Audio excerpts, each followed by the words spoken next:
1989, yo obviamente era una bebé. En ese entonces mi familia había sido desplazada del Quiché, de Chinique, por el conflicto armado interno. Entonces nosotros nacimos en Patululzú, Chitepeques.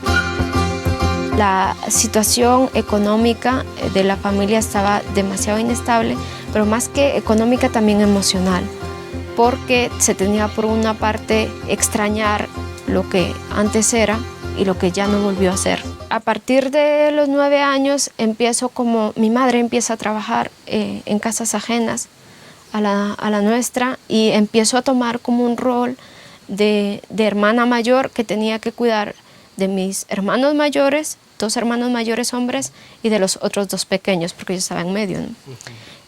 Pues no obligatoriamente que cuidar, pero sí tener que estar atenta de limpiarles la ropa, darles comida, estar como muy atenta a esos detalles mientras mi madre regresaba del trabajo. Isabel, como muchas niñas indígenas guatemaltecas, estaba condenada a repetir la vida que había tenido su abuela y su madre: casarse a temprana edad, tener muchos hijos y ser una ama de casa del área rural. Sin embargo, cuando tenía 14 años, sucedió algo que le cambió la vida para siempre: conocer los derechos de los niños y las niñas. Lo conocí a través del movimiento, que era el Movimiento Infanto-Juvenil Generadores de un Mundo Justo. Así como Isabel, muchos niños y niñas nacidos en la década de los 90 fueron influenciados por la Convención de los Derechos del Niño, que consistió en un compromiso de todos los países del mundo, miembros de Naciones Unidas, de aceptar que los niños y las niñas tienen derechos como personas, algo que hasta este momento no lo consideraban así. La importancia de la Convención sobre los Derechos del Niño radica en que marcó un antes y un después en la historia de la humanidad en relación a la forma de ver, entender y considerar a la infancia en la vida social, política y económica del mundo. Fue así como el 20 de noviembre de 1989, en sesión general de las Naciones Unidas, se aprueba lo que se conoce a partir de esa fecha como la Convención de los Derechos del Niño, y Guatemala fue uno de los países participantes. Parisa Nabili, especialista de comunicación de UNICEF, nos cuenta que en Guatemala se realizaron distintas reuniones con el fin de que nuestro país ratificara el compromiso adquirido en Naciones Unidas de respetar los derechos de los niños guatemaltecos de acuerdo a la Convención de los Derechos del Niño.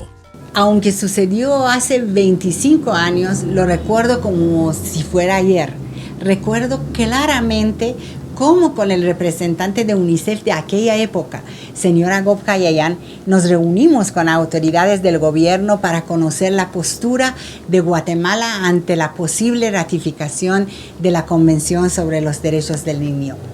Y con entusiasmo y un gran compromiso del presidente de la República, licenciado Vinicio Cerezo, y las autoridades del Congreso no dudaron en firmar el acuerdo donde Guatemala aceptó respetar la Convención de los Derechos del Niño, y Guatemala fue uno de los primeros países en hacerlo a nivel mundial. Después siguen siendo los mismos decretos. Vinicio Cerezo, quien era el presidente de Guatemala en esos años, recuerda la importancia que esta Declaración de los Derechos del Niño tuvo para Guatemala, que en esa época vivía cambios políticos y sociales de gran trascendencia para el país. La declaración era una declaración de principios y de buena voluntad en relación a los niños, pero la convención era un acuerdo que nosotros suscribíamos y ratificábamos, en la cual el Estado de Guatemala adquiría obligaciones y compromisos que podían ser reclamados por un Comité Internacional de Protección de los Derechos del Niño. En 1990, el Congreso de Guatemala, en sesión plenaria, ratifica la Convención de los Derechos del Niño en el Decreto 2790 y se convierte en el 6º país del mundo que se compromete a respetar y cumplir los derechos de los niños. La convención no fue ni es un tratado de letra muerta. Una vez ratificada por Guatemala, el país hizo grandes esfuerzos en adecuar la legislación y los planes de desarrollo conforme a los nuevos principios y derechos de la infancia. Por lo tanto, suscribir esa convención era fundamental para mandar un mensaje al mundo. El Estado Democrático de Guatemala sí se preocupa fundamentalmente por los dilemas que están enfrentando esos sectores que fueron marginados de la sociedad guatemalteca.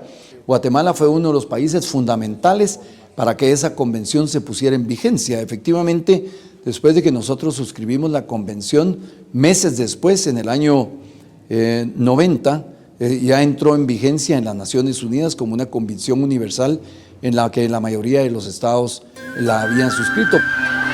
El que los países reconocieran que los niños y las niñas tienen derechos como toda persona, también les dio a los niños y niñas de Guatemala la oportunidad de desarrollarse en forma integral, es decir, a tener protección, a tener educación y a tener mejores condiciones en salud. Esto hizo que Isabel, como muchos de los niños y niñas que nacieron a partir de 1989, pudieran tener mejores oportunidades de vida y poder convertirse en ciudadanos productivos y promotores del desarrollo de sus propias comunidades. Personalmente me fascina estar promoviendo acciones que impliquen protección, conservación del medio ambiente.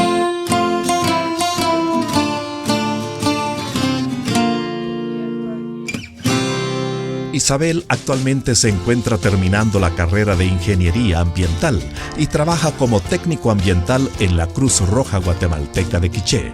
Y parte de su trabajo es orientar a los niños y adolescentes sobre por qué debemos cuidar el medio ambiente.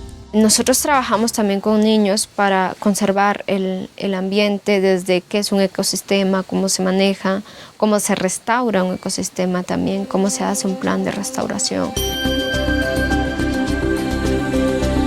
Influenciada por la Convención de los Derechos de los Niños desde que era adolescente, Isabel sigue promoviendo con su trabajo estos principios que considera de mucho beneficio para los niños y las niñas de hoy.